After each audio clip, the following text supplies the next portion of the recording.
안녕하세요. 오늘도 사연살롱을 찾아주셔서 감사합니다.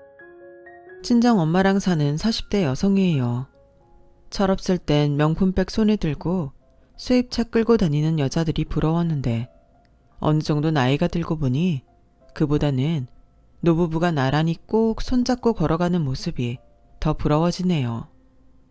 부자가 되는 것보다 서로 믿고 의지할 수 있는 배우자를 만나서 평생을 함께하는 게 훨씬 어려운 일이라는 걸 깨달았기 때문인지도 모르겠어요. 한때는 제게도 믿음직한 내 편이라고 믿었던 남편이 있었어요. 20대 초반에 만나 월세방에서 신혼생활을 시작했고 고생 끝에 내 집 마련을 함께 이뤄낸 남자였죠. 연애 시절에 느꼈던 사랑이라는 감정이 미운정 고운정을 거치면서 전우애로 변해버렸지만 그래도 내가 늙고 병들면 내 입에 밥숟가락 넣어줄 유일한 사람이라는 믿음이 있었어요.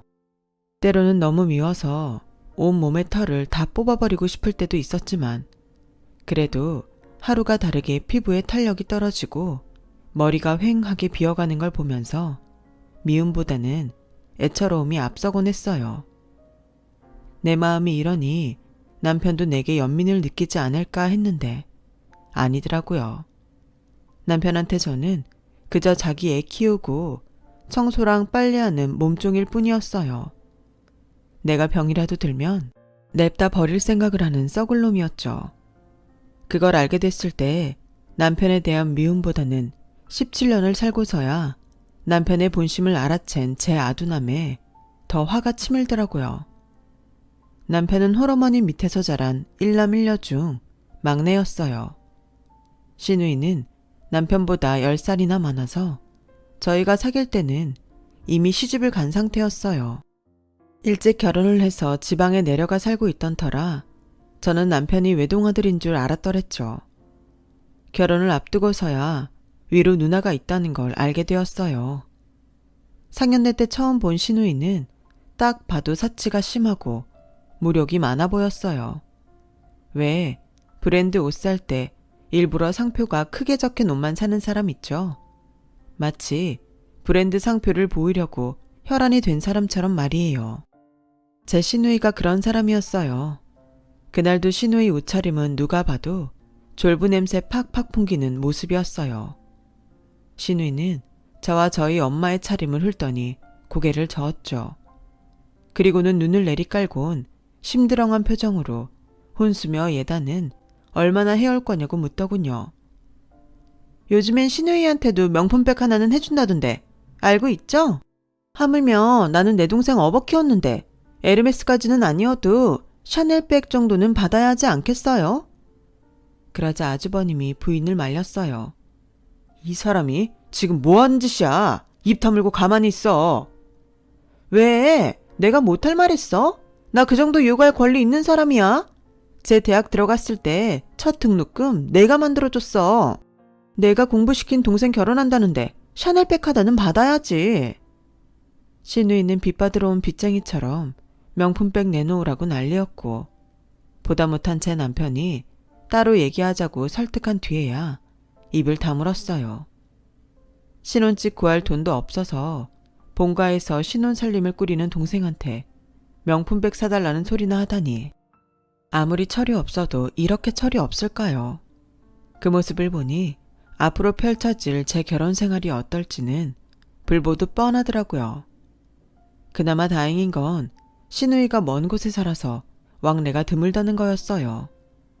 가까이 살았으면 하루가 멀다 하고 사단이 났을 거예요. 그런데 결혼하고 이듬해였던가요? 연락도 없이 시누이가 두 아들을 데리고 시댁으로 왔더라고요. 그냥 들리러 온 게 아니라 아예 트럭에 살림까지 챙겨서 온 거예요. 불안이 엄습하던 그때 엄마, 나 김서방이랑 헤어졌어. 오늘부터 애들이랑 여기서 살 거야. 그 말에 놀란 건 저뿐만이 아니었어요. 남편과 어머님도 놀라기 마찬가지였죠. 아니, 그게 무슨 소리냐? 헤어지긴 왜 헤어져? 그리고 이 좁은 집에서 어떻게 다 같이 살겠다는 거냐? 나는 싫다. 쓸데없는 소리 말고 가서 김서방이랑 화해해. 여자 혼자 애를 둘이나 데리고 어떻게 산다는 거야? 얘, 명준아, 네 매형한테 전화 넣어라. 지처랑 애들 데리고 가라 그래. 엄마, 그 인간 바람났단 말이야. 나 몰래 딴 살림까지 차리고 살았다고. 이미 도장까지 찍고 끝낸 사이니까 그 인간한테 전화할 거 없어. 다짜고짜 애들 앞세우고 들어와선 짐을 푸는 신우이한테 더는 아무 말도 할 수 없었어요. 바람나 딴 살림 차린 남자랑 참고 살라고 할 수도 없고 이미 이혼 서류에 도장까지 찍었다는데 어쩌겠어요. 불편하더라도 일단은 같이 살아야죠. 그때는 신우이 시집살이까지 하게 됐다는 생각보다는 같은 여자로서 신우이가 안 됐다고 생각했어요. 어린 조카들도 그렇고요. 하지만 불쌍한 건 불쌍한 거고 좁은 집에서 다 같이 살다 보니 부딪히는 일도 많고 불편한 것도 많더라고요. 애까지 몰고 왔으면 미안해서라도 살림이며 청소는 당연히 도울 줄 알았는데 손 하나 까딱 안 하고 제가 차린 밥상만 받으려 하더라고요. 아침 일찍 출근해서 밤늦게 퇴근해 오면 집이 난장판이었어요. 설거지는 싱크대에 가득 쌓여 있고 세탁기에는 애들 옷이 한가득 쌓여 있었죠. 거기다 얼마나 먹어대는지 식비가 이전보다 배가 넘게 들었어요. 그런데도 신우이는 생활비 한 번 내는 적이 없었어요. 하긴 일도 않고 집에서 놀고 있었으니 생활비 낼 돈도 없었겠죠. 여보, 우리 언제까지 이러고 살아야 돼? 생활비도 그렇고 나 정말 힘들어서 더는 못하겠단 말이야. 형님은 집에서 놀면서 집안 살림 좀 도우면 어디가 덧난데? 어떻게 자기 먹은 그릇 하나도 설거지를 안 해놓냐. 차라리 우리가 나가자. 형님이랑 애들 여기서 살라 그러고 우리가 나가자고. 응? 누군 이러고 살고 싶은 줄 알아? 그치만 어쩌겠어. 모아놓은 돈도 없는데 집을 어떻게 구해? 그럼 차라리 우리 집으로 가자. 우리 엄마 혼자 사시니까 내가 쓰던 방도 남고 엄마랑 생활비도 나눠서 내면 되니까 돈도 굳고 좋잖아. 딱 3년만 그러고 살다가 돈 모아서 전셋집이라도 구해 나오자고.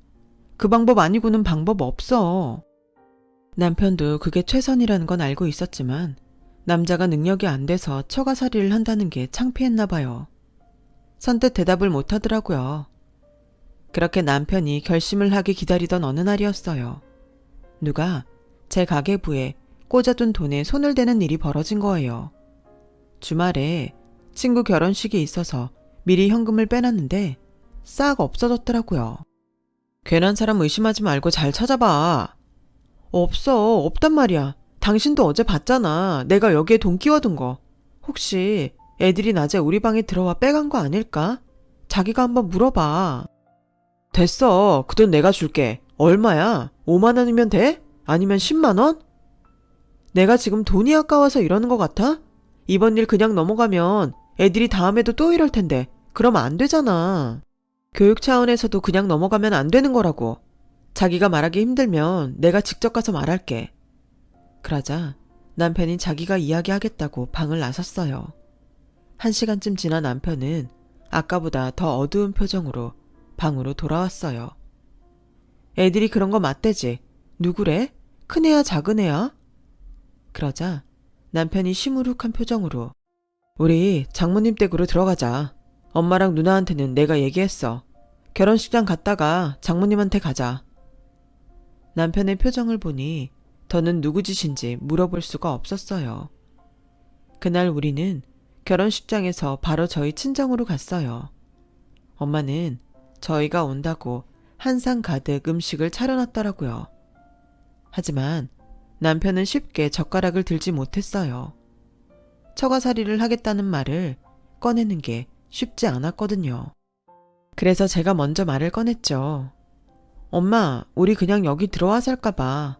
내가 회사 일하고 살림까지 하려니까 힘들어서 못하겠어. 우리 여기 와서 살아도 되지? 나야 그럼 좋지만 사돈 혼자 계신데 어떻게 그러니? 그건 걱정하지 마. 형님이 애들 학교 문제 때문에 서울로 올라왔거든. 일단은 시댁에 와 있는데 돈 쓰고 짓고 할 거 뭐 있어? 우리가 여기로 옮기면 되는데. 그럼 우리 여기로 온다? 그래도 되지? 남편 체면 생각해서 가릴 거 가리고 말하느라 머리에 쥐가 나긴 했지만 다행히 엄마가 더 묻지 않으셔서 얘기는 잘 진행됐어요. 쇳불도 당김에 빼랬다고 우리는 바로 짐을 싸서 친정으로 들어왔어요. 시댁에서 혹사당하며 살다가 엄마가 해주는 밥을 먹고 살게 되니 그렇게 좋을 수가 없었어요. 거기다 남편은 장모 눈치가 보여 그런지 전에는 안 하던 청소도 하고 쓰레기도 직접 버려주니 이보다 좋을 수가 없었죠. 처음부터 이렇게 할 걸 괜히 힘 빼고 마음고생했다 싶었어요. 불편하기만 하던 장모와 사위관계는 시간이 지나면서 조금씩 적응됐어요. 거기엔 엄마 음식 솜씨가 한몫했죠. 저희 엄마 음식 솜씨가 워낙 좋아서 남편이 이 포강을 하게 됐거든요. 주변에선 이런 엄마한테 식당을 차리라는 말을 자주 하시는데 그럴 때마다 그럴 정도의 솜씨는 아니라며 한사코 거절을 하셨어요. 저희 엄마는 병원에서 일하세요. 의료진은 아니고 병원 식당에서 병원 식구들과 입원 환자들 식사를 책임지고 계시죠. 대형 병원이 아니라 동네 작은 정형외과라서 입원 환자라고 해봐야 끼케야 한두 명이고 겨울철 빙판길에 넘어져 입원하는 노인 환자가 많을 때는 서너 명 정도 된다더군요. 그렇다 보니 평소에는 원장님과 간호사들, 물리치료사들과 사무장님의 점심을 챙기는 게 주 업무였어요.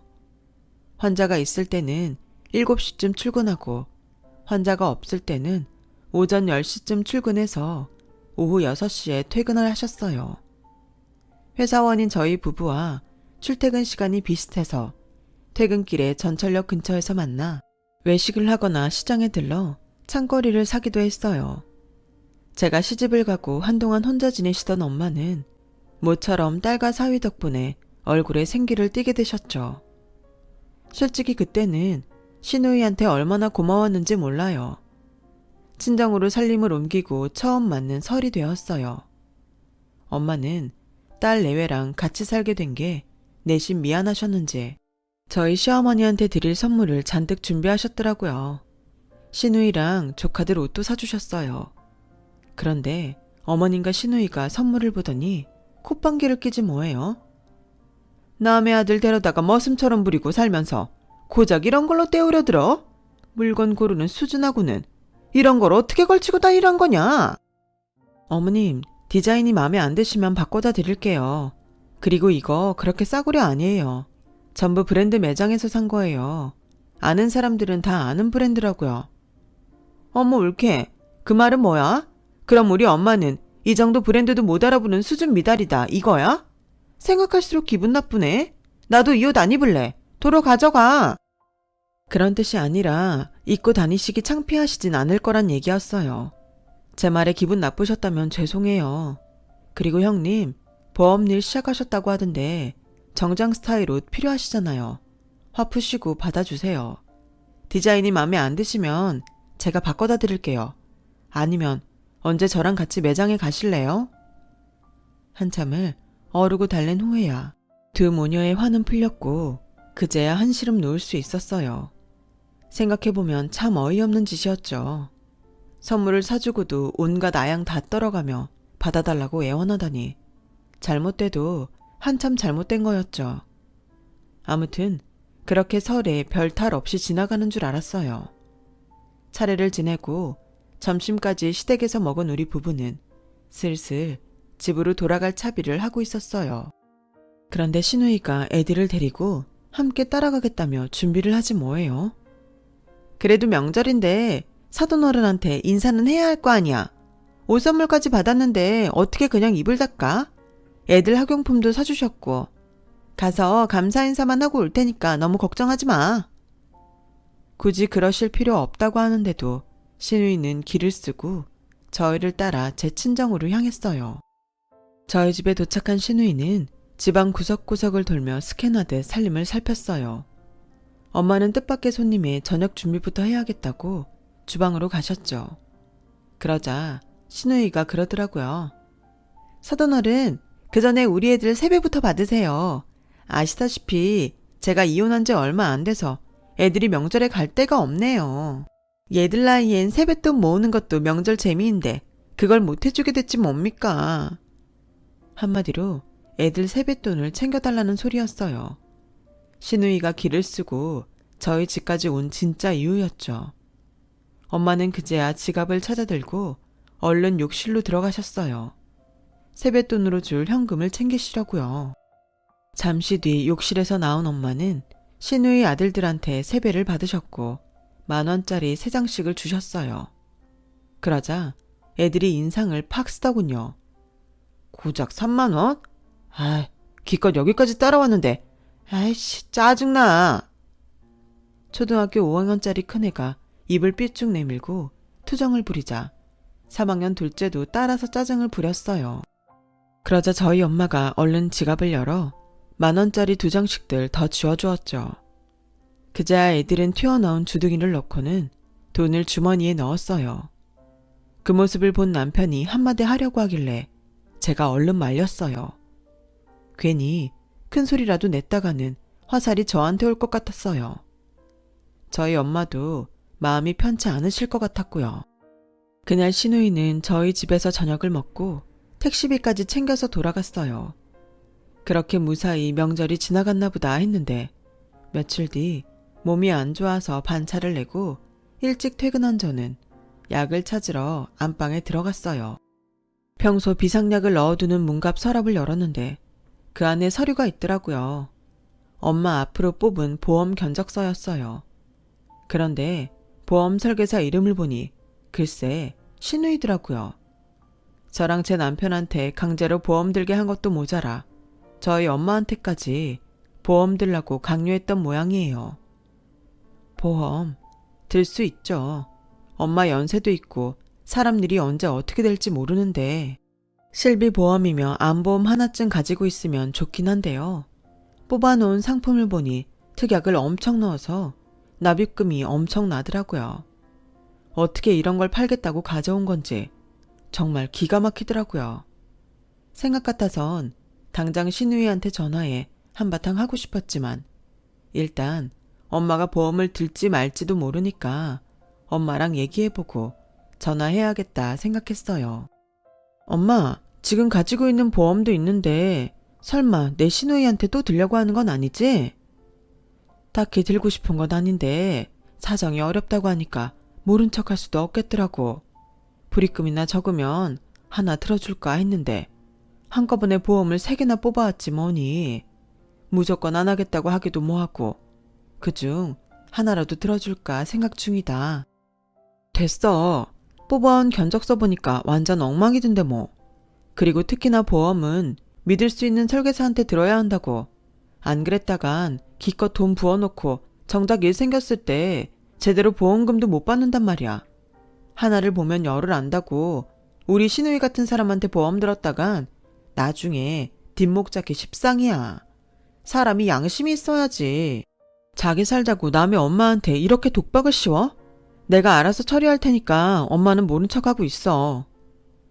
그날 퇴근에 돌아온 남편한테 엄마 보험 얘기를 했더니 남편이 한숨을 푹 쉬고 그러는 거예요. 그냥 하나 들으시라고 해. 누나도 오죽하면 여기까지 그걸 들고 찾아왔겠어. 돈 달라는 것도 아니고 어머님 위해서 드는 보험인데 그렇게 야박하게 굴 거 없잖아. 차라리 난 누나가 그렇게라도 자기 손으로 돈 벌려고 하는 게 대견해.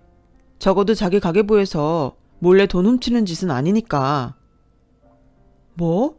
내 가계부에서 돈을 훔쳐? 그때 알았어요. 저희가 시댁에서 나오게 된 진짜 이유를요. 알고 보니 친구 결혼식을 앞두고 제가 가계부에 꼽아두었던 돈을 빼간 사람은 다름 아닌 시누이였더라고요. 평소에도 저희 방에 몰래 들어와 옷장에 걸린 코트 속에서 1,000원짜리며 동전까지 털어갔던 모양이었어요. 남편도 처음엔 조카들 짓인 줄 알고 눈 감아주고 있었는데 안방에서 자기 엄마랑 누나가 하는 얘기를 듣고 진짜 범인이 누나란 걸 알게 된 거였죠. 앞으로도 그런 일이 이어질 게 뻔해서 저한테 누나가 더 큰 망신 당하기 전에 집에서 나가기로 했던 거였어요. 아니, 형님도 그렇지. 돈 필요하면 직접 말을 할 일이지. 남의 방에 몰래 들어와서 돈을 빼가냐? 근데 자기야, 형님은 이혼할 때 위자료랑 양육비도 안 받고 나왔대? 애를 둘이나 데리고 나왔는데 한 푼도 못 받았다는 게 이상하잖아. 아주버님네 집이 원래 알부잣집에 월급도 꽤 된다고 하지 않았어?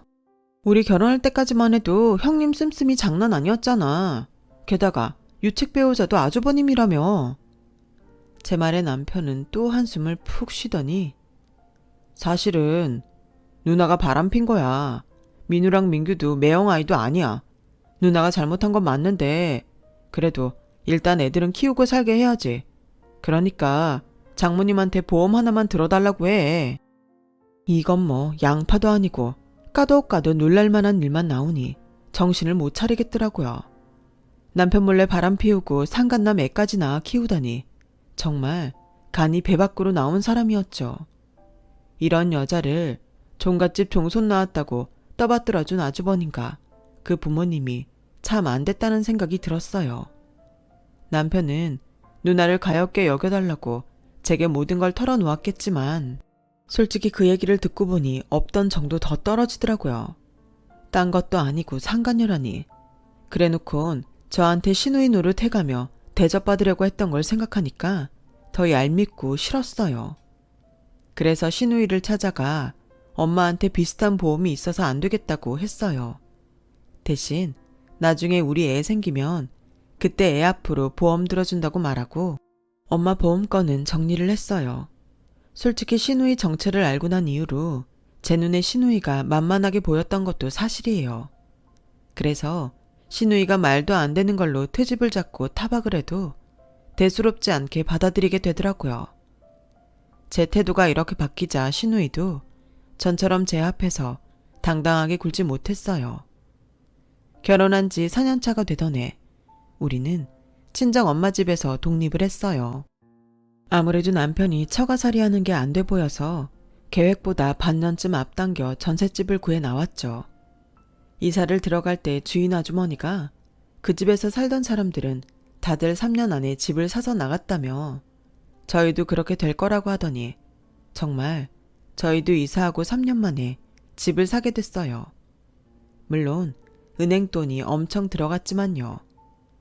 부모 도움 없이 저희들 손으로 이룬 성과라서 그렇게 뿌듯하더라고요. 딱 한 가지 아쉬운 점이 있다면 아이가 없다는 거였어요. 그렇다고 저희 부부한테 이상이 있어서 애를 못 갖는 건 아니에요. 결혼 전부터 남편은 아이를 갖지 않기를 바랬고 그때는 저 역시 아이에 대한 생각이 없어서 딩크족으로 살기로 했던 거였죠. 그런데 살림도 안정이 되고 친구들이 애들 키우고 사는 걸 보니 저도 아이를 낳고 싶다는 생각이 들었어요. 그래서 남편한테 슬쩍 운을 띄웠더니 이제 와서 그게 무슨 소리야. 애초에 애 안 갖기로 합의했던 거잖아. 자기도 생각해봐. 우리가 이나마 집을 마련할 수 있었던 게 뭐 때문인지. 남들처럼 애 낳고 살았으면 아직도 장모님 집에서 더부살이나 했을 거야. 애 하나 키우는데 돈이 얼마나 드는지 알기나 해? 게다가 세상에 좀 흉흉해. 그런데 어떻게 애를 낳겠다고 하는지 난 도무지 이해가 안 가. 아무튼 난 애 낳을 생각 없으니까 당신도 일찌감치 포기해. 정 안 되겠으면 이혼을 하든가. 어찌나 정 떨어지게 말을 하는지 주먹으로 코를 한 방 먹이고 싶었어요. 그 일이 있고부터 남편은 부부관계를 피하는 것 같았어요. 혹시나 제가 딴 마음을 품을까봐 그러는 것 같았죠. 어쩌다 관계를 가질 때도 피임약은 잘 챙겨 먹었는지 확인을 하곤 콘돔도 꼼꼼히 챙기곤 했어요. 그렇게까지 하면서 남편과 잠자리를 가지려니 수치스럽기 그지없었죠. 그렇다 보니 언제부턴가 저도 남편과 잠자리를 멀리하기 시작했어요. 그렇게 우리 부부는 살부치도 아닌 그저 동거인 수준으로 살게 되었죠. 그러던 어느 날이었어요. 엄마가 전화를 했더라고요. 요즘 들어 눈도 침침하고 팔다리에 힘이 빠져서 물건을 자주 놓치곤 했는데 엄마가 일 나가는 정형외과 원장이 혹시 모르니 큰 병원에 가서 검사를 받아보라고 했다는 거예요. 엄마 나이를 생각해야지. 눈 침침한 건 노안이고 연세가 있으니 팔다리에 힘 빠지는 건 당연한 거 아니야? 별거 아닐 텐데 너무 걱정 마. 그래도 혹시 모르니까 검사는 받아봐. 제가 대수롭지 않게 받아들이자 엄마는 잠시 뜸을 들이다가 어렵게 말을 꺼냈어요. 실은 그게 말이야. 전에는 그런 적이 없었는데 요즘 들어 사람들이랑 얘기하는 게 좀 힘들어. 통 뭔 소린지 못 알아듣겠더라고. 이런 것도 나이가 들어 그런 걸까? 엄마, 백날 얘기해봐야 뭐 하겠어. 엄마나 나나 의사도 아닌데. 그러지 말고 내일 나랑 병원에 가자. 반차 내면 점심시간 이후에 시간 낼 수 있거든. 그렇게 저는 친정 엄마를 모시고 친정 근처에 있는 병원에 갔어요. 병원 규모가 작아서 CT는 병원에서 연결해준 영상의학과에 가서 찍었는데 담당 의사가 사진을 보더니 표정이 어두워지더라고요. 아무래도 뇌종양이 의심된다면서 바로 대학병원에 예약을 잡아주었어요. 일주일 뒤 엄마를 모시고 대학병원에 갔어요. 그리곤 1차 진단을 했던 의사 말대로 뇌종양 판정을 받았어요. 엄마의 경우 개두술을 해야 하는데 불행 중 다행으로 종양이 수술이 가능한 부위에 있다고 하더군요. 마음의 준비도 되기 전에 몰아치듯 수술 날짜까지 잡고 집으로 돌아왔어요. 엄마는 충격을 받으셨는지 식사도 안 하고 자리에 누우셨어요. 이런 엄마를 혼자 두고 갈 수 없어서 남편한테 전화해 사정을 얘기했더니 한 며칠 어머님 곁에 있어드리라며 자기가 퇴근 후에 갈아입을 옷을 가져다 주겠다고 했어요. 저 역시 심란한 마음에 휴대폰으로 뇌종양에 대해 정보를 찾아보았죠. 현실적으로 필요한 정보들을 위주로 찾아보았는데 예를 들면 뇌종양 수술의 종류와 성공 확률, 수술비, 그리고 병원비 및 보험 처리 등이었어요. 특히 뇌종양은 중증 질환으로 분류돼서 산정 특례가 적용되더라고요. 덕분에 병원비 부담이 줄어들었어요. 따로 신청할 거 없이 병원에서 알아서 처리해준다고 하더군요. 이런저런 필요 정보를 찾고 있는데 남편이 왔더라고요. 엄마가 주무시고 계셔서 집만 놓고 바로 밖으로 나왔죠. 남편은 잔뜩 긴장한 채 뭔가 말하고 싶은데 참는 표정이었어요. 자기도 걱정돼서 그러는구나. 오늘 의사 선생님 만나봤는데 뇌수술로 유명한 분이더라고. 다행히 엄마는 종양 위치가 나쁘지 않아서 성공 확률이 높을 거래. 그러니까 너무 걱정 마. 그래? 다행이네. 그런데 여보, 우리 생활비 통장 말이야. 그거 당신이 가지고 있지? 카드랑. 그거 내가 가지고 있으면 안 될까? 왜? 뭐 살 거 있어? 필요한 거 있으면 말해. 내가 여기서 앱으로 주문해 줄게. 그게 아니라, 에이, 솔직히 말할게. 장모님 수술비 말이야. 설마 당신 우리 생활비에서 내려는 건 아니지? 막말로 자긴 출가 외인이잖아.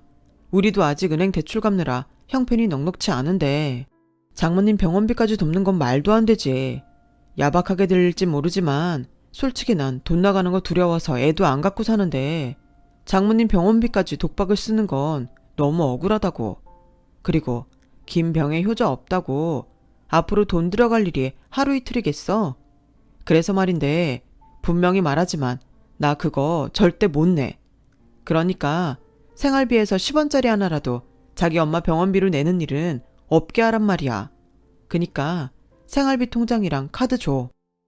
세상에, 너 그런 놈이었니? 집세 한 번 안 내고 2년 넘게 장모 집에 얹혀 산 주제에 장모 뇌수술한다니까 병원비 무서워 발을 빼? 너 완전 개놈의 새끼구나.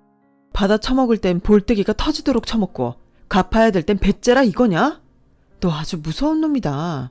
내가 병 걸리면 병원비 들까봐 이혼하자고 난리칠 놈이야. 이런 걸 남편이라도 믿고 살았다니 내가 미친년이네. 그래, 네 소원대로 생활비에서 10원 하나 안 쓸게. 대신 너도 그동안 우리 엄마 집에서 산 월세 내놔. 그리고 집 팔아서 내 목도 떼어줘. 그게 무슨 소리야. 월세는 그렇다 쳐도 멀쩡한 집은 왜 팔아? 설마 이혼이라도 하겠다는 거야? 당연한 거 아니니? 내가 너 같은 놈을 뭐 어떻게 믿고 살아. 이불은 사위도 자식이라고 노래를 하더니 돈 앞에선 부모 자식도 없는 네가 나 병들고 아프면 돌봐주겠니? 그런 걸 어떻게 믿고 사냐고. 너 아니래도 나 지금 머리가 터질 지경이니까 개소리 짓거리지 말고 내 눈앞에서 꺼져. 엄마 수술 끝나면 바로 이혼 서류에 도장 찍을 테니까 그렇게 알라고. 시련이 닥치면 그제야 진정한 내 편을 가늠하게 된다더니 저 역시 그랬어요. 엄마 수술 문제로 정신이 반쯤 나가 있던 저는 남편의 배신으로 정신이 번쩍 들었어요. 2주 뒤 엄마는 무사히 수술을 받았고 수술은 대성공이었어요. 주치 선생님 말이 암세포를 깔끔하게 싹싹 긁어서 떼어냈다더라고요. 앞으로 치료 잘 받으면 수십 년은 더 건강히 사실 테니 마음 푹 놓으라며 안심시켜 주셨어요. 그제야 엄마도 입가에 미소가 번지더라고요. 엄마가 수술을 마치고 2주간 병원에 입원해 있는 사이 저는 남편과 이혼을 했어요.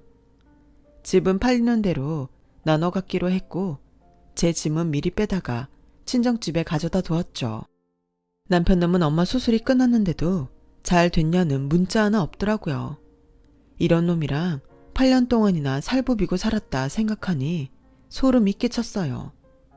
얼마 뒤면 이혼 신청 숙려기간도 지나고 그 인간이랑 온전히 남남이 된다 생각하니 속이 후련하더라고요. 그런데 숙려기간을 일주일 앞둔 어느 날 남편이 집으로 찾아온 거예요.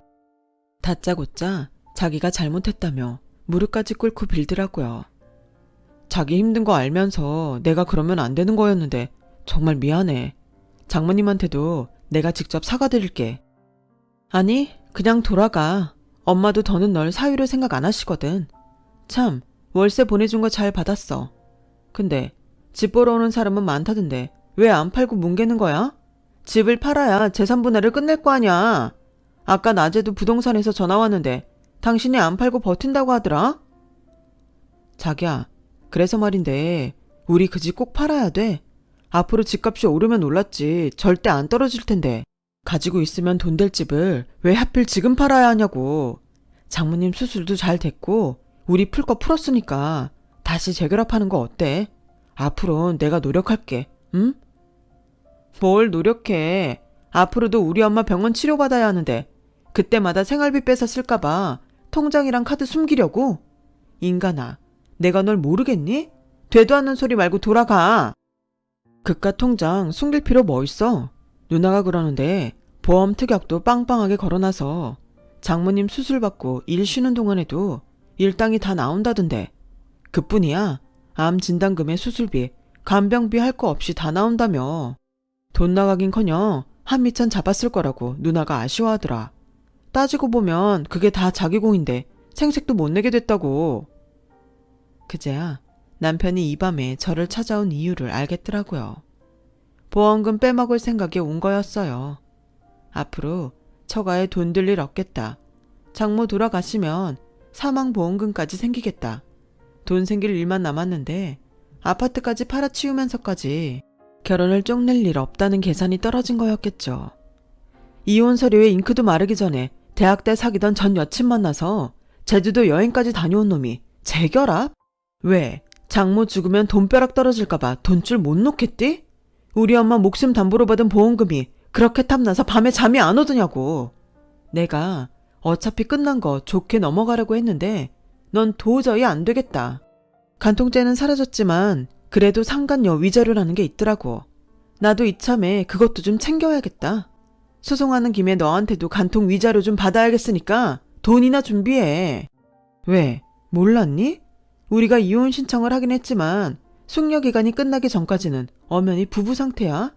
숙려기간 중에 불륜을 저지르면 당연히 간통이 되는 거라고. 성인 남녀가 3박 4일 여행을 갔는데 손만 잡고 잤겠니? 네 전 여친, 아니 상간녀한테 전해. 조만간 소장 날아갈 테니까 현금 두둑히 챙겨놓으라고. 아, 그건 너도 마찬가지야. 이제 볼 일 없으니까 꺼져. 너 보고 나면 기분 더러워서 꿈자리가 뒤숭숭해지거든. 벙찐 표정의 남편을 뒤로하고 대문을 닫고 들어왔어요. 그리곤 안방 문갑 서랍을 뒤졌어요. 엄마가 가입한 암보험 약관을 찾아보려고요. 근데 뭐가 많더라고요. 엄마, 도대체 보험을 몇 개나 들은 거야? 세상에, 온갖 특약은 다 갖다 붙여놨잖아. 예전에 네 신우가 보험 들라고 하도 부탁해서 몇 개 들어놓긴 했는데 왜? 거기서 보험금이 나온대? 나오기만 해? 어마어마하네. 이러니 그 쫌팽이가 보험금 빼먹자고 이 밤에 여기까지 온 거지. 제 반대에도 불구하고 저 몰래 엄마를 찾아와 보험을 강매했던 신우이는 보험에 대해 잘 모르는 엄마한테 특약을 엄청 때려 넣은 상품을 팔았더라고요. 그러니 납입금도 많고 받게 되는 보험금은 더 많았어요. 암보험에 실비보험, 간병인 보험까지 신우이가 저희 엄마한테 지독하게도 살뜰히 팔아먹은 덕분에 저희 엄마는 돈 걱정 없이 암투병을 하게 되었죠. 앞으로도 몇 년은 암이 재발하지 않도록 약물 치료도 하고 식이요법도 해야겠지만 그래도 수술이 잘 된 덕에 엄마도 저도 희망적이랍니다. 비록 남편과 함께 늙어가고 싶다는 꿈은 허사가 됐지만 대신 친정엄마와 함께 운동도 하고 여행도 다니면서 멋진 인생을 살아볼 생각이에요. 여러분도 많이 응원해주세요. 제 사연을 들어주셔서 감사드려요. 건강은 최고의 축복이자 행복인 것 같습니다. 항상 건강하세요. 여러분, 사연 댓글에 응원과 현명한 조언 부탁드려요. 좋아요와 구독은 저에게 큰 힘이 됩니다. 오늘도 좋은 일 가득하세요.